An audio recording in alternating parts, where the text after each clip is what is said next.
Hello, and welcome to the DXC World News Network. My name is Jay McCowan, and this is Breaking News. Today, we got a crazy update from Daybreak Games, the curators of Magic Online, and that came in the form of a blog post. That was that Premodern debuts in Contraption, Magic Online's format lab. So today, Daybreak posted this blog post announcing a new format, a rotating curation of formats that they're calling Contraption. And this is going to be an officially supported Premodern on Magic Online, which is crazy. And because of that breaking news, I decided to bring in some of the best and brightest minds to discuss with me today. So on my panel today we have our wonderful overlord Nick Mayo. We have Aiden Johnson, the most joyful waffle, and we also have Billy. Everybody say hi. Hey everyone, How we doing? Sax over here. Hello. I don't know who Nick Mayo is. Yeah, Nick it's Mayo true. lost his name in a game versus Nick Penn. So initial just like first thoughts right off the cuff. How we feel? How do we feel about official support of Premodern? I think it's pretty huge. You know, a lot of folks want to play on Moto and they either can't or just don't because they feel like the community leagues are a little too hard to join. I don't think they are, but some folks don't enjoy the hurdle of getting into those leagues. They don't want to use Discord. They just want to log on, click a button, and play some pre-modern. And I think this is definitely the first step to that. And I think it's huge for that specific crowd.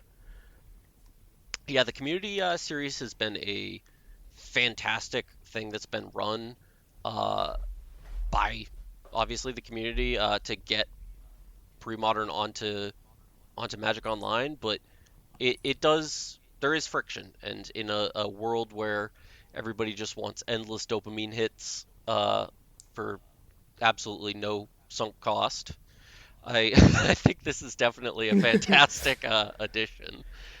So now you can TikTok just magic. yeah, exactly. Now you can just get your TikTok and YouTube Shorts uh, doses of pre-modern. Um, Aiden, you've been really grinding the leagues as well. Um, Yeah. So the pre-modern coming to MTGO proper is kind of like the worst kept secret in Magic. They had sort of been like soft launching it for a little while now. And I actually really like how they're doing it where it's rotating. I think that that's definitely a positive versus like it being a negative. They mention in the article that they're gonna like gauge exactly how well it does around the release of Lorwyn to see if it'll return for a second contraption cycle, they say, or whether it's going to be replaced with something else. And I love pre-modern, but I actually hope it gets replaced with something else because I really like the idea that they're like bringing in community formats or like less popular formats and introducing people to them, but then not putting them on full time so they don't like become stale to the average player. Like I think it's what they should have done with Dual Commander versus having Dual Commander on full time because when Dual Commander was first launched onto MTGO, it was like really popping off and people were loving it, but it kind of sort of tapered off, and now I think they fire like a couple of challenges at like 16 players every week. Um, but I like they're giving like a casual league to start with, which is what they have right now. That launched today with the announcement. So you can do they're like 60 play points to enter, which is much cheaper than a normal league. It's almost half the cost. The pricing's not quite as good, so you're not going to get like the grinders. The EV, I guess, is not very great.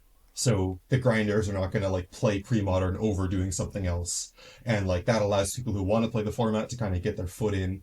And then towards the end of the cycle, they're going to add like leagues proper and then a challenge or two. And then hopefully at least it'll rotate out and then they'll bring another format in and it can kind of do the same thing.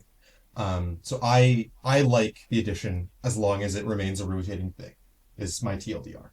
yeah, no, I think that's great. It's actually we can dive back into the blog post real quick and give people so the whole rotating format, I guess, is going to be called Contraption, which is something that was kind of spoiled by the client, I think, a couple of weeks ago. And it was really interesting at first. So there was some speculation from people being like, "Oh, contraption, like Daybreak is going to try and, seize control of Premodern, and because people saw that it had the Premodern ban list and the Premodern card legality, and people thought that they were trying to like rename Premodern to this contraption, but contraption is just going to be like the meta format that contains all of the rotating formats, which I agree is a really cool idea for these smaller formats, which tend to have a spike when they first, like people first get into a new space for brewing and they love it. And then people kind of solve, and whether it's actually quote unquote solved or not, but people kind of get their fill and then tend to move on to something else. And this gives them that constantly refreshing uh, hit of something new. So, to quote the blog post, a normal contraption format cycle will flow like this. Casual rooms will be on throughout to help find other interested players. A friendly week, which as Aiden alluded to, is going to be a low stakes league, as well as casual rooms to wade into the format. A few weeks of normal leagues that use the same structure. Those are the 100 play points to enter leagues, and then more competition near the end, depending on the popularity of the format. This will consist of either trials or challenges. And in general, we'll look to swap out the format every 3 to 6 weeks. Gives people long enough to acquire the cards and generate ideas, but short enough to avoid the format getting too stale. And then they go on to announce that Premodern is officially the first contraption format. Yeah, I think the whole contraption thing, I think you summed it up pretty perfectly, Aiden, is fantastic. I think it will get people interested in stuff and kind of, but not just like hammering home, oh, there's, a pre-modern, uh, challenge every, couple of days or whatever. And I think that would maybe get people a little, it would be a little too much, at least for now. Um, Also, huge shout out to Daybreak for crediting Martin Berlin. They go into Yeah, kind of the details of the format and talk about, they share the Premodern Magic website. They share a video that Martin made. They clearly respect the community, and they have no Daybreak has no interest in being like, oh, we made this format that is, from fourth through Scourge. Like they see from, that they are adding support to something that people already clearly want.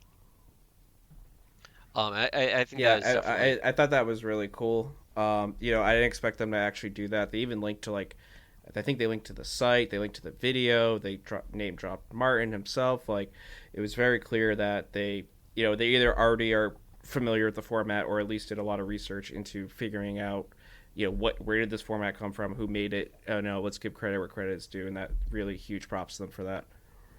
yeah. So definitely, definitely is awesome.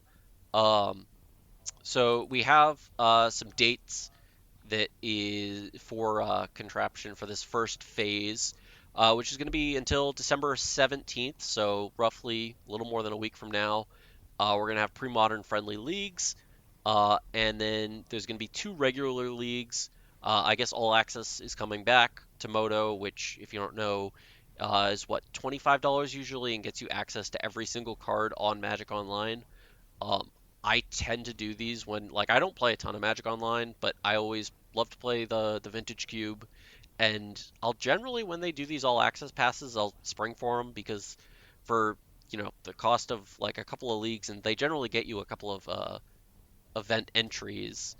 It, it's a super sick deal to try out decks that you, especially if you don't pay for a rental service on Magic Online. You can try out a ton of decks. You can just play different formats. I'll use it to play a bunch of formats that I don't normally play. So, anyways, there's going to be 2 regular leagues, one during All Access, the other one afterwards, both on the same schedule or the same structure as other formats leagues. So that'll be December 17th through January 2nd for the Pre-Modern Holiday League, and then the second league being January 2nd through January 20th. And then there's going to be trials and Challenge 32s that will be announced in the future during the holidays. And yeah, so it looks like all in all, this is going to last about until the middle towards the end, so January 20th. Um, Mm. and then they're going to reassess whether uh, people enjoyed it enough and whether there was enough demand to immediately return and do a second contraption cycle with Premodern, or if they're going to immediately jump to something else. I am kind of curious. Obviously, we're here to talk about Premodern and the effects of all of this, but I'm kind of curious what else they might do because, I mean, not to stroke the ego of Premodern too much, but who else really does it like us? Like, are they gonna have a fucking tiny Right. leaders like Like Tiny leagues or Leaders is whatever? back, maybe. I don't know. I Right. Like, do we have any ideas what other formats might come to Contraption? so on and I'm too much of a zoomer to have a lot of information about this, but on Moto they used to have like flashback standard events, Oh, which is okay. like you would be Mm. given a random like pre-con deck from a certain standard era and then play against other decks in that era. So I would like to see either like flashback standard or like flashback extended as a thing that they could rotate in That'd be really kind of like cool. different selections. Like they could do like I don't know cons like Theros cons era standard Oh or yeah, like hell yeah. the extended just after the break off of pre-modern. So all the people who want to play with Tarmogoyf from Cryptic Command can do it again. Um, and like kind of sort of like how Yu-Gi-Oh has all their old formats that are just Hmm. like past things, but like having them be in this rotating thing so that like it doesn't people don't just get stuck doing the one thing over and over again. Yeah. So that's kind of what I was thinking, but Mm. I do agree that like there isn't really another community format that like does it nearly as well as pre-modern does in terms of like diversity and like the amount of content and stuff that's out there. Like I don't think that the player base would be there if they did like peasant or something Yeah. as the other format. Like or I mean, there's the one other one that jumped to my mind was like Vintage 30, but that also just doesn't work. Like, Right. are you basing paper prices for your, like uh, but I mean, you could play fucking power in your in your Vintage 30 deck if Right. you're basing it on Moto prices. The Yeah, only I thing I think could think of that they might do, like, it depends on how deep they want to go, right? There's other formats. There's Pre-Fire. There's, like, Classic Legacy. There's Yep. Millennium. There are these other formats that are, like, somewhat pre-modern-like, but I don't know. Like, do they even know what those formats are? Do they want to host it? I don't know. Yeah. No clue. I could see. I mean, it's it's interesting because a lot of people like pre-modern. I think what makes pre-modern so unique is it's so deep of a format that you can get into pre-modern and then I mean everybody that I know that I've gotten into pre-modern has started playing the format and then just immediately like picked up, moved around to like three or four different decks, picked up and just want to go deeper and deeper into the format. And it's not really just like oh, I got my itch, I cast, you know, Tarmogoyf or whatever, and then I want to move on. And so I don't know if those other formats really have the staying power, or not even the staying power, but just like uh, the allure of getting people into the formats. Because I think that there's something to be said about a lot of those formats where I think so much of it is nostalgia, but the the gameplay is good, but I'm always just every single time I play a match of pre-modern, I am always surprised at how good the gameplay is. Because I've said it before and I mean, I guess both of you are actually the exact same way as me. That like none of us have nostalgia for this time period. None of us were playing Magic Nope. during this time period. literally every card in the format was printed before I was born. I have Exactly. zero nostalgia for So it's not the fact that we're just boomers who are nostalgic for this time period and that's why we play the format. We play the format because it's genuinely good. Um, Yep. and so I don't know if the pre-fire or the millennium or any of those formats are quite as good. Granted, I haven't really dived deep into them, and I don't know. I guess not playing much Magic on, uh, or I play most of my Magic on in paper, and it's definitely if you want to play 8 different formats, that's a pretty large investment. It's definitely a lot easier on Moto. So I think with especially if you have a rental service, so having this rotating cast of formats, it definitely would be easier to get into more formats. But personally, I get kind of overwhelmed by like having a shit ton of formats that I'm trying to be invested in all at once. So I don't know. I think there are definitely positives and negatives. I would be interested to see if, if we immediately went from pre-modern into millennium, does that have 1/10 of the amount of interest as um, as pre-modern had, in Right. the cycle before of contraption. I think the numbers will be interesting. Hmm. And on top of that, which actually this is a good segue into kind of the next thing I want to talk about, of the people that maybe played pre-modern in contraption and then are potentially going to play into another format, how many of them were pre-modern players previously versus new players that were just like, oh, this is what Magic Online is offering me, so I'm going to play it. They're just Magic Online players. Um, So I, if I can cut you off for yeah, a no, go second, for it, by all I means. my data oriented brain, I spent a lot of today, well, one doing schoolwork, but in the background, I was in the streams of like big Twitch streamers who were trying out pre-modern.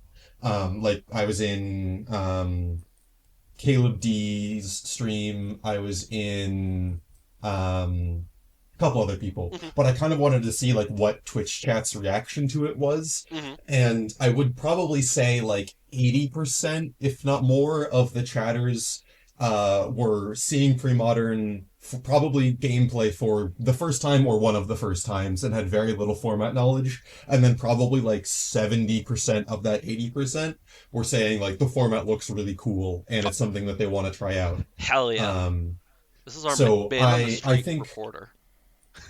I Hell yeah. think like the reason why I'm really excited, especially for it being rotating, is because I think at its core, pre-modern will always, or at least should always, be a paper format first, and the introducing people to it and then getting rid of it is like kind of giving people their free first hit, and then it's like, oh, you need to go play in paper to go beyond that. Which is why I really like that it's rotating out, because that way you're not just getting a bunch of people who are like grinders that only play MTGO pre-modern and don't really like ever go actually support their local communities and like local game stores through the format.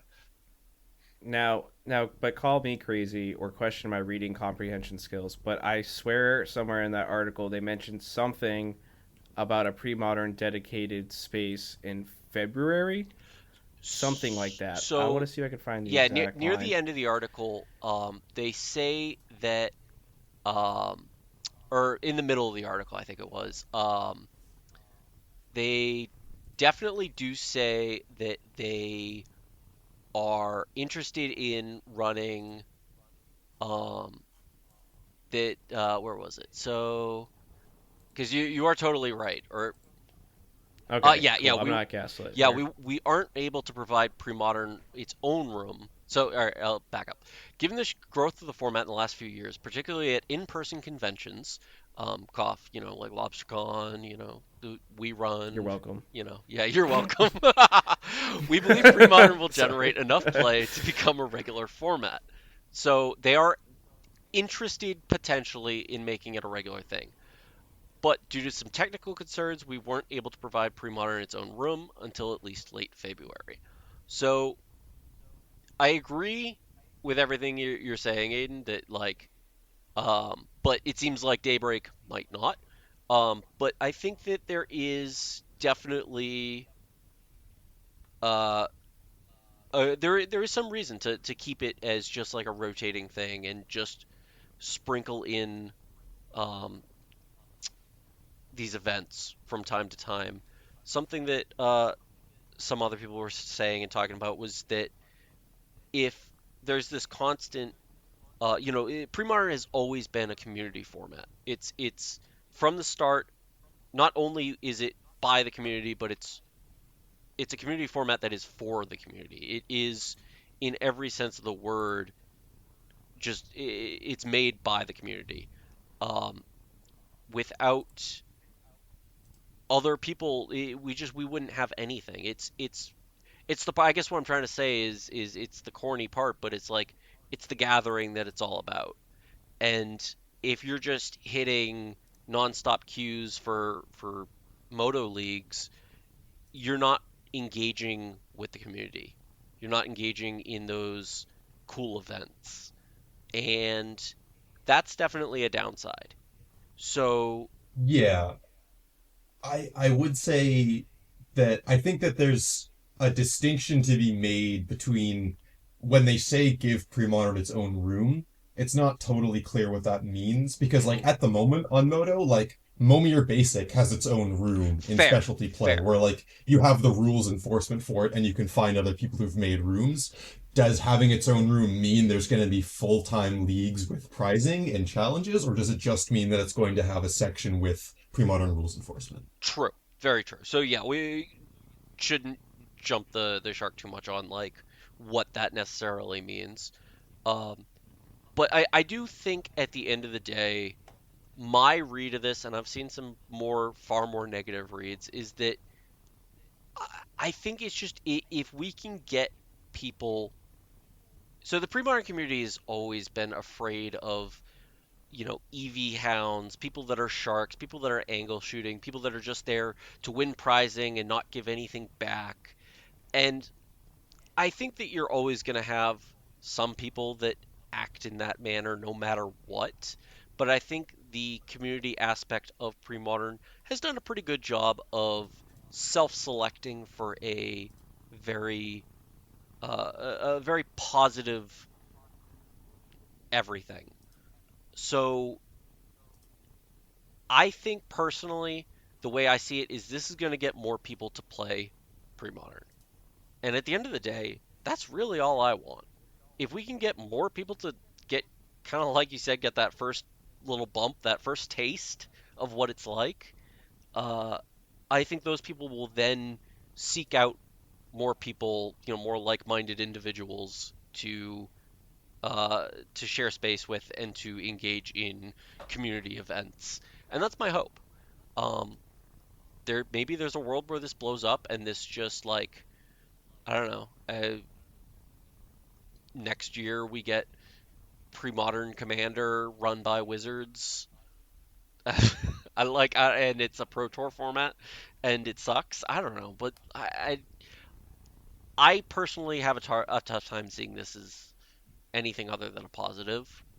But I'm curious. There are some negatives for sure that have already kind of started to take place, like card pricing, Okay, yeah, Oh especially yeah, on yeah, Moto, is yeah. something that I do want to touch on. Like yeah. just in the last day, I believe Parallax Tide has gone up 20 ticks. It was like 30 ticks and now it's 50. Oh, Um, so Dreadnought like tripled its price like today.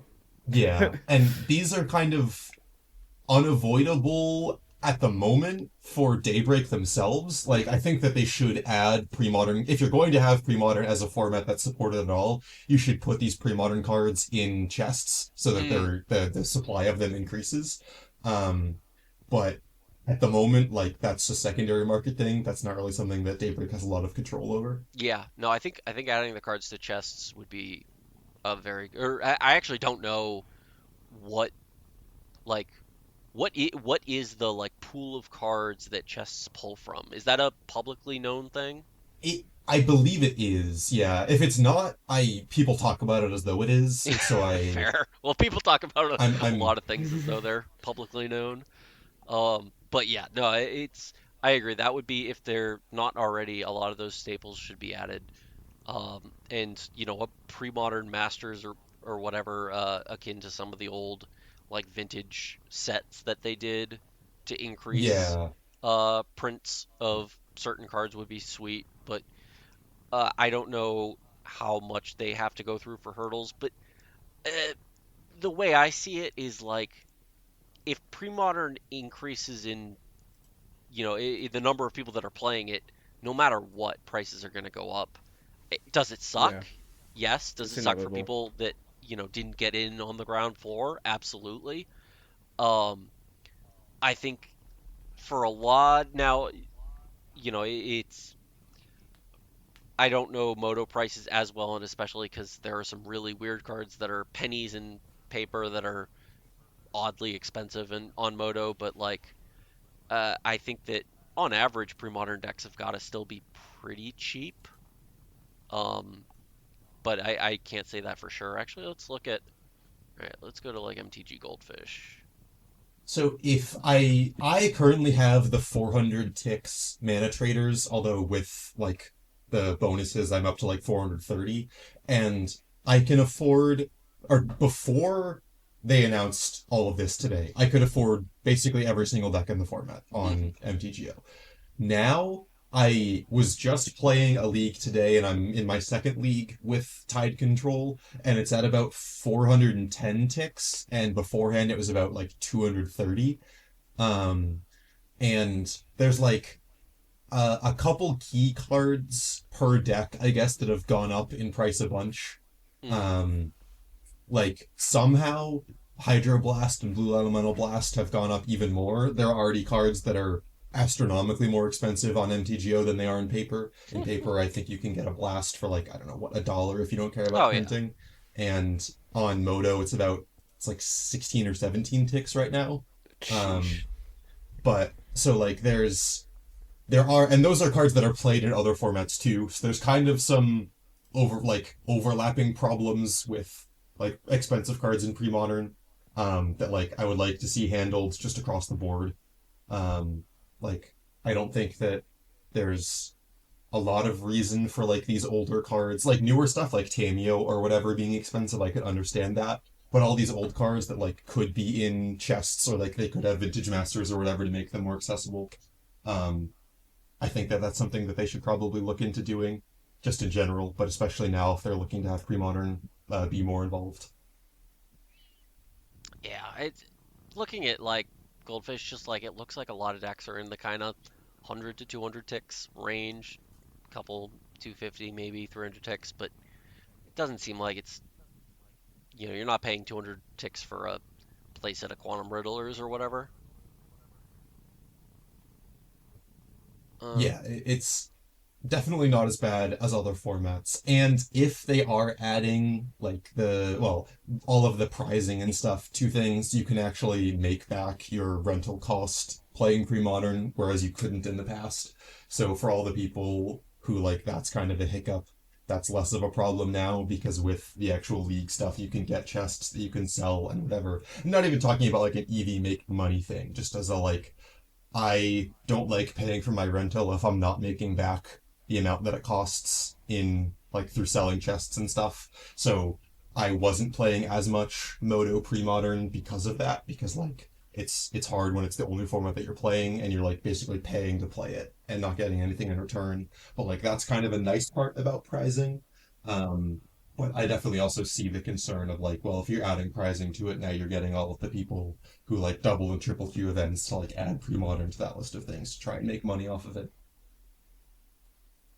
yeah, it's Yeah, I mean, I imagine there's gonna be some amount of grinders, but I do like the idea of the friendly leagues, especially because I think that's gonna be like more in line with what is being done on Gathering and the CPL today. Um, I don't know if they're gonna continue doing their thing. I'm sure they will. I'm sure they want to have that space for folks to play with the community more than playing in the leagues. But in the short term, I assume some amount of people are going to jump over to the friendly leagues, which hopefully aren't going to be as filled with like insanely sweaty the grinders that everyone is kind of warning each other about. and I I guess that's another thing. I don't even know how. Well, I guess so. There's two things I want to talk about there. One would be the community leagues and just like, do we think um I do think that is kind of a sad state, a sad knock-on effect of the whole thing is that they're probably going to see a pretty large reduction in number of players, I would think.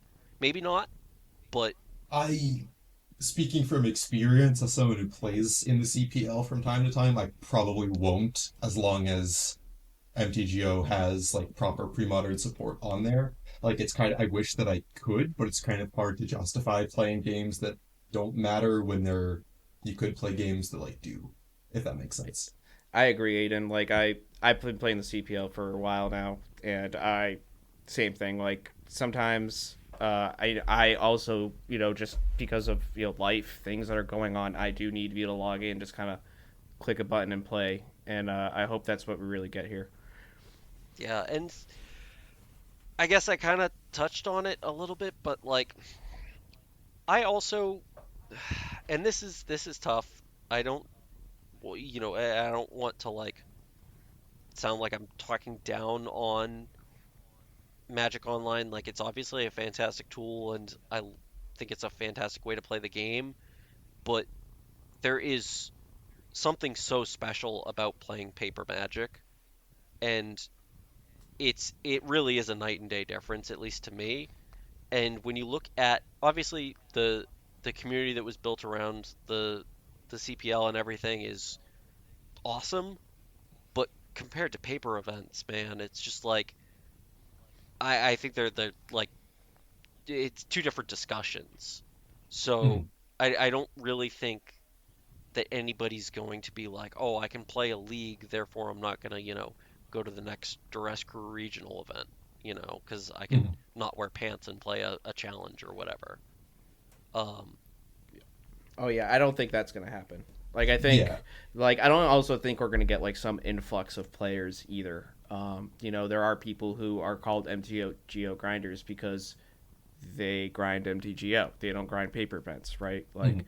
I'm not really worried about that kind of like surge in paper popularity either. but even if those people did start, like, even if the grinders played in some, leagues or whatever, did well, sure, whatever, Right, and had assuming they're even fun, there.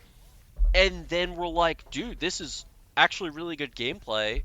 Because just like I said, like with all of us, we all got hooked on the gameplay. It's so Mm-hmm. good. And then they're like, actually, I kind of do like there's a local shop that does pre-modern on a weekday or whatever. Like I'm gonna go to that.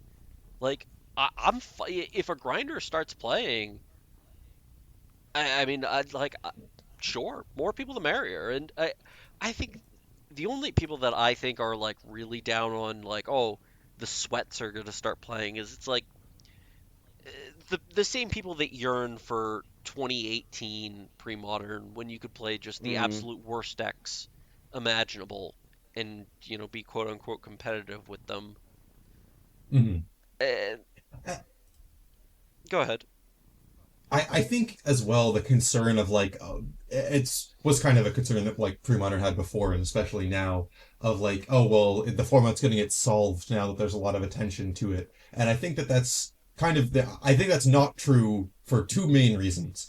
One, I think that there are already a lot of very good players like pro players who have played pre-modern and like put effort into deck building and they have not like solved the format to any degree. And two, even if there was some de facto best deck, if you, whoever you are, like paper only pre-modern player, do you think that like at your locals, all of the people who already show up there are gonna all of a sudden start playing this like whatever solved best deck, or do you think they're gonna keep playing the decks that they enjoy? Like if you look at the data that from paper pre-modern tournaments, basically every event, there's always some person who's like top 32, top 16, top 8, whatever, with a deck that like for a fact they know isn't good, but they're playing it because it's fun and like they enjoy playing it. And that's kind of the beauty of pre-modern is like the community is all kind of like that. And like people just play what like people don't just try and play the best deck. They play what they enjoy. Because like if you were gonna just try and play the best deck to win all the time, you'd play a format where the prizing was a lot better than what's offered in pre-modern. Like you'd be going to RCQs or whatever. Like you're playing pre-modern because you want to enjoy playing Magic, not because you want to win. Even if winning is a big part of it, you're never just gonna be like, oh, there's one best thing you can do. I'm gonna always do that. Yeah, Yeah, man, well said. it, and I think, I mean, you can even look at, our regionals. I mean, the this past regional when we had like a pretty quote unquote stock goblins win. Before that, for like 2 years, basically, every single deck that won was considered an off meta deck. Like, it was crazy. So clearly, you can do well in a big tournament with, an off meta deck. And I think one of the things that I have as an issue with the way that people say that, like, oh, if pre-modern gets solved or whatever, is I think even if you ran the numbers and the best deck was found over a large enough, and obviously we have like the PDAP with a bunch of data on it, and the sample sizes are generally too small to actually interpret like or interpolate a fairly accurate like win rates for decks. And obviously you can't account for like player strengths and everything. I don't think that any deck in pre-modern, even if you solved for the best deck, would have higher than a 55% win rate, and it would still have bad matchups.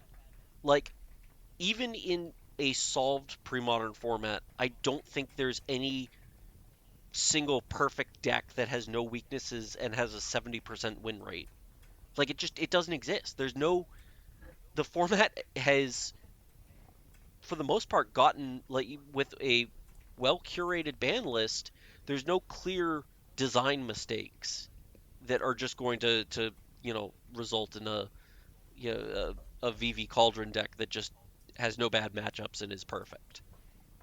Yeah, not only is I don't think it's possible for that to happen, I don't even know if it's really possible for there to be like a pre-modern Delver, like the 48% into everything deck that True. gets better post-board. Yeah. Like one of the key facets of pre-modern, for better or for worse, is like the hosers are so good Mm-hmm. that no one deck is able to solve every possible matchup that it has to even be even. Like every deck is going to have that, oh, I don't want to play against this deck regardless matchup. Like there's always going to be something that's not great for you just because of the ways that colors were designed at the time that pre-modern has legality for. Yeah, I don't think it's like, yeah, I'm not even convinced to be solved. And like one thing I was interested in, I mean, obviously, like we mentioned, they do name drop Martin in the articles, and I wonder if he's going to be privy to the data that Hmm. comes from these leagues. That I is mean, I true, would hope actually. he is. I'm assuming I saw him share the links around. I don't take that as like, him saying he's like working for Daybreak or anything, but I do wonder if they're gonna clue him in and say, hey man, like, maybe once a quarter, here's what we're seeing or something, because obviously he's probably interested in Oh it, yeah, but and they who will knows have if that Daybreak will data. even provide it. Right, they're gonna have it. Yeah. So I mean, what are they gonna do with it?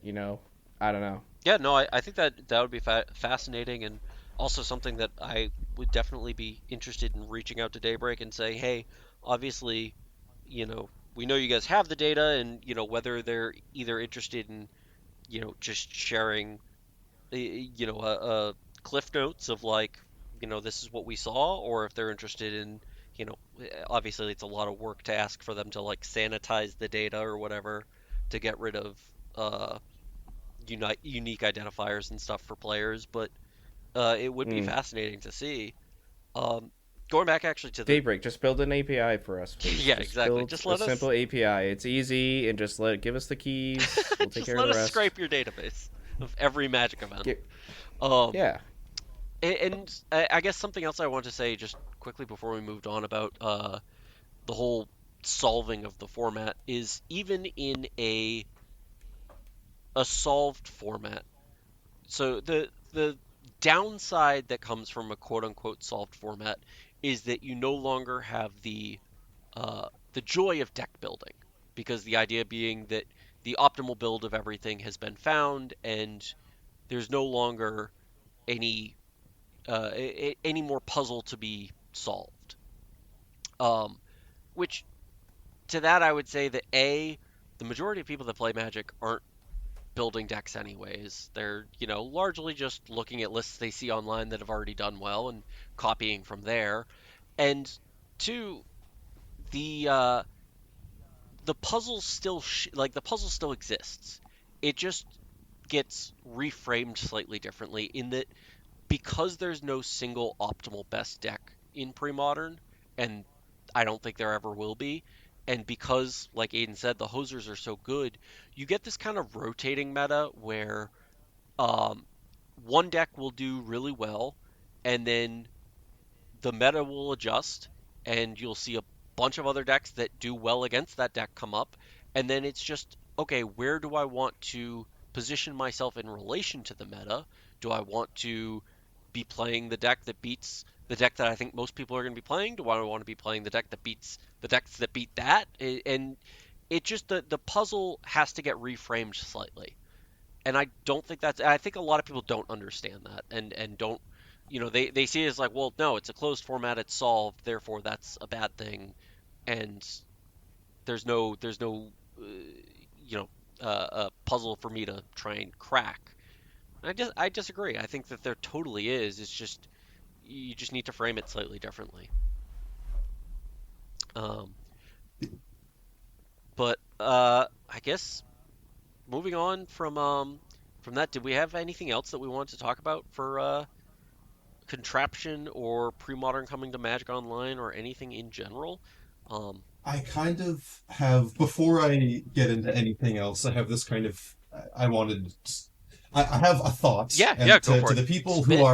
who are like, the current paper pre-modern players who are opposed to this, I want you to think about what's the worst case scenario that comes from this. And it's probably like the price of cards in paper goes up some amount, which Yeah, one, it would already, if if you want pre-modern to grow, well, if you don't want pre-modern to grow, I mean, screw you, I guess. yeah. But if you want pre-modern to grow, the price of these cards was already going to go up, like the reserve list cards in the format. This is just making it happen now as opposed to sometime down the road when the format would grow. And if you're worried about burnout from the format because it's too accessible to you, just don't play online. Like, it's not that hard. Hmm. Um, I also think that, like, if you're worried about all of the grinders solving the format, there's nowhere near as many of those grinders as you think, and they probably don't live near you. So your local scene, or even your larger pre-modern events, probably won't be that impacted by them coming into it and playing. And, like, I don't really understand where the people who are, like, vehemently against this are coming from, because I don't see how this is any worse, like, than just what is already happening for pre-modern. I can see how it's better, obviously, and I could see how it makes things, like, marginally worse, maybe, but, like, that's the absolute worst case scenario where everything that could go wrong goes wrong, and pre-modern becomes slightly more expensive and maybe a little bit more solved than it is now, quote unquote, and that's all the worst possible things happening and nothing good coming out of this. And, like, I don't see a way for it to be any worse than that, and it doesn't even seem that bad as far as Wizards becoming aware of pre-modern and trying to have some modicum of control over it. Yeah, I agree with all that. I actually would be interested, assuming he's still here. Billy, are you still here? Oh yes, I was. I just I speak so much in the normal course of things that I wanted to not overwrite. So I am the voice of opposition. Okay. So yeah, I was Yes. curious, especially um, I guess the first thing I want to ask you is something that you've talked about before is the social gatekeeping in pre-modern, Yes. and I think that it's important as a community format. Don't get me wrong, to make people aware that there is a certain expectation and that the expectations of general engagement are maybe a little bit higher than they would be at any random event. I don't think I that's think there's an explicit social expectation for in sure. it's not it's not as high as old school, um, but also old school has like this enormous, incredibly gate-kept um, nature to it. But I think that yeah, that element certainly exists in Premodern, and I think it's not something that most other formats have. But is and I guess this is my question, is that in order to enforce that, should the format be as, in general, gate kept, and only people that maybe meet that social expectation, that bar, will seek out the format and find it? Or should the format be shared to the masses and then have maybe people that don't meet that expectation uh, either nudged out or, you know, told to, hey, shape up? Um, the thing is I don't want to overstate the power of this. I'm just saying that this is my position is more that this is something I enjoy, and something I value. I'm not. So I think that it is very, very easy to mischaracterize the argument of the opposition as the sky is falling. This is, after all, a children's card game, and it's absurd to have any feelings about it whatsoever. True. Let's just leave that as the baseline. So I have some self-awareness about this. I'm kind of approaching this from, love 'em or hate 'em. I'm approaching this from a Malcolm Gladwell, the tipping point kind of perspective. So we are not talking about Expand on that just for those of farmers. us that can't read. Okay, so yeah, it's a book about how it's probably it was a book written by a New York Times social it's a social psychology book, or like a behavioral economics book, about how fads spread. Mm. I think it was published concurrent with the popularity of the word meme, it entering the common parlance. And it's a book about how fads spread, Hmm. and how different the what makes the change from a word of mouth social behavior to a mass social behavior, and what those changes look like, the methods of those changes. He used sneakerhead culture as an example. And I don't think the sky is falling. Out of curiosity, when did the three of you start playing Legacy, and when did the three of you start playing EDH? I have played Commander, or I started playing Commander in 2014, Okay, so and you're using the word commander, so that tells me all I need to know. Next, yes. Nick. Or I actually, started playing Magic consistently and more seriously in 2019, okay, Jay, I think so you I have. am very new. Yeah. Yeah, No, Jay. 2013 for both of them, I think. Okay, For so Legacy, for me, it was 2022. okay, so I started playing Legacy in 2009, and I started playing EDH in the same year. Um, that was when I was returning to Magic. So I did not play continuously from, and I also was playing little kid Magic, like my Kavoo tribal deck in Invasion. So I'm not a graybeard, but I was getting tooled on by the graybeards, if that makes sense. Mhm. In FNM. So the experience with EDH was very interesting in that it was really cool and really creative, and people were doing all sorts of nut stuff. And Legacy there was still this kind of residual trauma amongst the Syracuse players who watched as their incredibly competitive and developed 1.5 scene was annihilated from the format split between Legacy and Vintage. Legacy and Vintage used to share a ban list, and it was just that the restricted list was the ban list for Type 1.5. at one point you could play like Bazaar of Baghdad in Type 1.5, which looked quite a lot like Legacy. Dredge was originally a 1.5 deck. So the situation here, the sky isn't falling. I don't think that the next Rescue Regional is going to be, flooded with sweaties who like don't bathe or double Q or like cry about EV or whatever, or like try to shake the raffle ticket boxes to make an assessment about what's in there. I don't think that's what's going to happen. I just think that this is an indicator of the slow, inexorable march towards game theory optimal. And I think that this decision can be clearly identified as a step towards game theory optimal.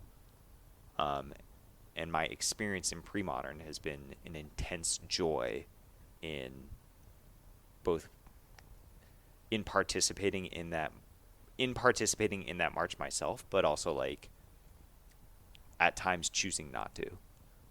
And I think that choice to not do that will become less fun over time. And I would prefer it be slower. And I think this is just a very discrete step. It's outside of my control. I know it's going to happen. This is my basis for supporting some kind of format rotation within Premodern, is to help deviate from this march. But yeah, that's my position. I spoke too much already. I see your position, man, and like I get it. I see exactly where you're coming from. We've been playing this format for a long time, and we've been very privileged to play through multiple timelines of Premodern. What kind of decks we started playing with and the ones we're playing with today.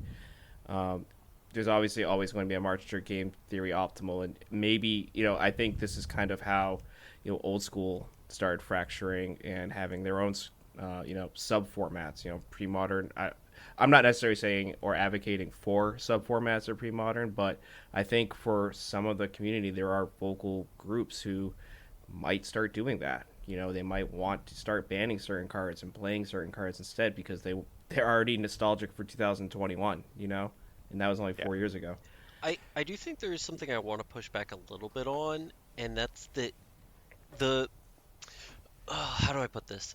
The desire for their not to hasten the march towards game theory optimal, and yet nobody, when they try and build a deck, I mean, like you've always worked on building your own ways to attack different formats, Billy, and when you're building out the next the newest version of corned beef hash, do you not want to try and make the deck quote unquote optimal? Are you not trying to make the best deck? I get your point. I am actively participating in this process, but we are not talking about like which farmer gets the rights to a finite amount of irrigation water, or like who gets or people buying unifying parcels of land so that they can build one McMansion as opposed to like 4 affordable housing units. Like that's not what's going on here. It's like there was no FOMO, there was no harm, and like we had our own private little thing and we were enjoying it and regulating it very effectively. And I don't think this is an ass take if I quite highly emphasize I don't think the sky is falling. I know that this is I think that we are living in a really joyous experience that I'm thankful to have been a part of, and that I am in it in such an active way. It's really nice. It's all thanks to you, our dear listeners. But it's like there's going to be a slow deviation from that, and in 15 years I will probably not feel the same way about Premodern. And I want it to last forever because I'm having so much fun now. So any change, it doesn't frighten me, it doesn't scare me, but I know it's deviating from this like intense joy and thankfulness I have for what's going on right now. Yeah. Yeah, for sure, man. And I think like the important thing to take away from all this is the reason this is happening is because our community is so incredible, right? For like real. they wouldn't even know what it is if it wasn't for like everything everybody's done, and all the things that we've done. We have this insane community that, this community is not going away. You know what I mean? Like this is such a like great recognition of all the hard work everyone's put into the game that we love and the format that we love, that I think that's just kind of like what my major takeaway from all this is. Yeah. I think there's an interesting push-pull there of like wanting the discovery and the movement and fluctuations that come with any format, and wanting to engage in those personally, while also simultaneously wanting to share the format with more people. Because at the end of the day, that's the thing that I care about the most, is like, if I find something that brings me joy, I want to turn around and say, like, does this bring you joy as well? To the people next to me, and hopefully share that with other people, because at the end of the day, it's, in my opinion, it's just about like spreading as much of those good feelings as possible. Would you prefer to share this with somebody that you know and have some degree of vetting with, or would you rather it be a rando? I don't think I wouldn't rather it be a random, but I don't. Yeah, but that's what I'm saying. Yeah, it's my statement is a rather statement. It is not a. I think I would be, Yeah. for the most part, impartial between whether it is somebody that I really care about or whether it is another. I think any random person deserves that shot at enjoyment just as much as my own mother. All right. Agreed. I think like there's going to be some amount Discord now public. Everybody hop on in. Okay, Billy, let's not straw man. No. So I think there's going to be some amount of work on the community. Again, hypothetical that I do not believe in is influx of randos who decide they want to stop playing online and start playing in paper. If you see someone acting like a jerk, being a dick, not vibing with the community, and you know them, check them. Oh, even if you Tell don't, them that's not how we roll. If you don't know them, fucking call them out. Or Right, if you're not for comfortable real. with that, say something to a TO or to somebody else. Say something to me. If anyone says, as anyone is in your match and is a dick, because I hear people say these things and I don't witness it, but saying it happens, you come up to me at any event and we'll take care of it. For real. I can't stress that enough, Absolutely. Nick, that utterance is the end of my paper career. I'm cooked. You're done. Sorry, done. but yeah, You're done, kid. Billy's banned. Billy's banned from duress crew events. I really care about more people enjoying the format. And also, I guess, to go back to the whole game theory optimal thing, I think even if the format was, quote unquote solved, if everything was game theory optimal, I think I would still enjoy playing the format. And Yes. I think that it is still, even at that stage of being quote unquote solved, quote unquote game theory optimal, it still is worth sharing the format with people.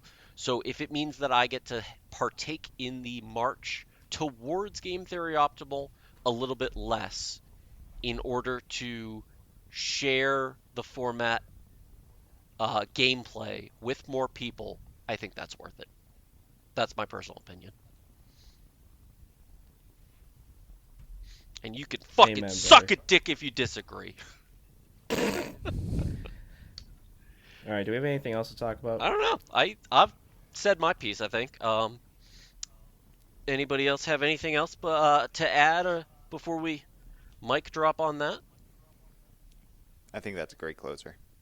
Beautiful. Seems good. All right. Well, boyos, I would love to thank you guys for hanging out with me on this wonderful What day is today? Monday? Monday night? Monday, Can yeah. I do a couple shout outs? Yeah, do it. Do it up. Right, because when are you releasing this? The 9th? No, Tomorrow? I'm gonna try and push it out tomorrow morning. Okay, cool. Perfect. All right, it's a couple shout outs.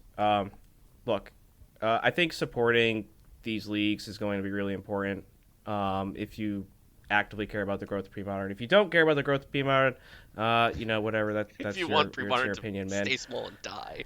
Yeah, if you want Premodern, no, that's I'm not going to frame a position like that. I just want to give a shout out to the CPL because those leagues are so sick. They put a lot of work in, the mods over there, the team over there, Chris and all them, Pablo, like to really make sure these leagues fire and give.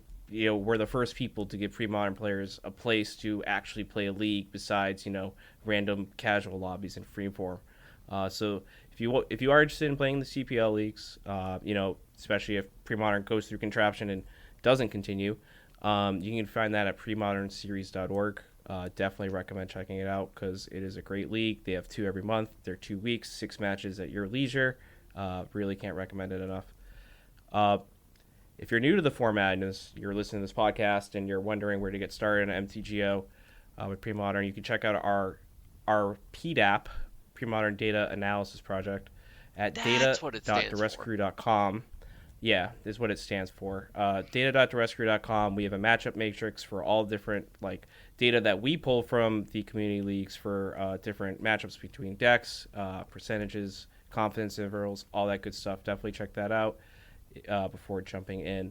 And then finally, LobsterCon registration is this Sunday, December 14th, Sunday at noon. Article will be in the show notes. Jay, I'll send you the article to make sure it's in the show notes for all the details there. Registration will be through Spice Rack. Set your alarm for Sunday at noon, December 14th, because it will probably sell out This in an event hour. will sell I'm out. not joking. No joke. Don't at me it's Sunday at 2 p.m. and say, wait, where's the link? What happened? It sold out. That's probably what happened. So definitely make sure you're ready for that. And finally, if you want to catch any pre-modern content, you can always find our stuff at YouTube, Twitch, X, Twitter, whatever you want to call it, Blue Sky. I love X the Everything app. Wild Speculations, that's where you can find all our stuff. Hell yeah. That's all. All right, and you guys can also catch Billy. When's the next regularly scheduled episode? The 18th. Is that this coming Thursday or the next one? That's December 18th. Yeah, December Seems 18th. like a long time. Jeez, December. All right. Well, the next episode of Hardcast you can find on December 18th. That is next Thursday, Jay. No, That's not that far away. Well, next, not this. Yeah, whatever. Anyways, this has gone on way too long. Thank you, everybody. Thank you, dear listener. I love you. Peace. Peace. Bye. Nice.